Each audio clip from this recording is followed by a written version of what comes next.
Әскерге шақыртылушы айтишниктер әскерде бір жыл қызмет етудің орнына 42 күннің ішінде әскери техникалық мектепке балама қызмет ете алады. Мұндай жобаны Қорғаныс министрлігі енгізуде. Программист курсанттарды Қарағанды әскери техникалық мектебі қабылдай ала ма? Жоқ па? Бұл туралы министрдің орынбасары біздің қаладағы сапары барысында анықтады. Бұл Қорғаныс министрінің цифрландыру және кибер қауіпсіздік жөніндегі орынбасары Дархан Ахмедиевтің идеясы. Ол өзі Қарағанды политехнің түлегі, бүгінде соғыстар форматын өзгерткен және армияда қарапайым сарбаздардан басқа IT сферасының сарбаздары қажет екендігін түсіндіреді. Қоңыраулар өте жиі келеді, әсіресе күзгі көктемгі кезде. Міне, сіз біздің маманымызды алдыңыз. Егер сіз оны қайтармасаңыз, мұндай мемлекеттік жүйе төмендейді. Бұл жүйелер осы екі үшеуінде сақталады.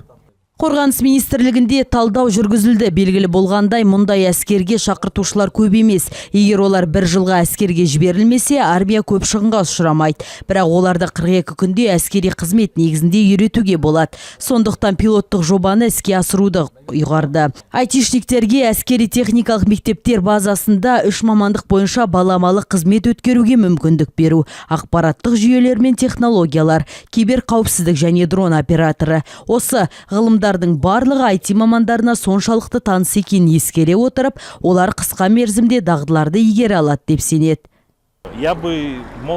Мен жас кезімде бұл мүмкіндікке қуанар едім және оны міндетті түрде қолданар едім. Сондықтан бұл супер идея, супер ұсыныс. Сондықтан әлі армияда болмаған және IT мамандар әскери техникалық мектепте хабарласаңыз, қыркүйек айында олар курстар ашуға уәде береді.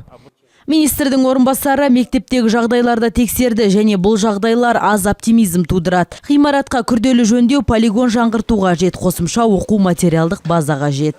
С другой стороны, там прям шикарные условия создавать в армии нельзя. Да, они должны быть приближенные к боевым. Жалпы алғанда Қорғаныс министрлігінің есептеулері бойынша жобаны іске асыруға 700 миллион теңге қажет. Қазір олар оқу бағдарламаларын жазады, әзірлеушілер мен оқытушыларды іздеуде.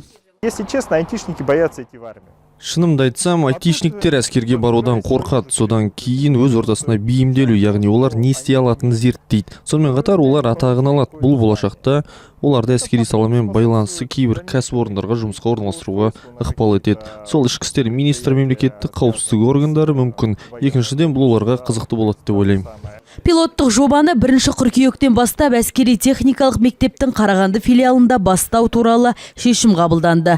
Қазір курсант үшін баламалы қызмет курсының құны 370 мың теңге. Дидар Қалқатай, Ирина Ненашева, 5 арна.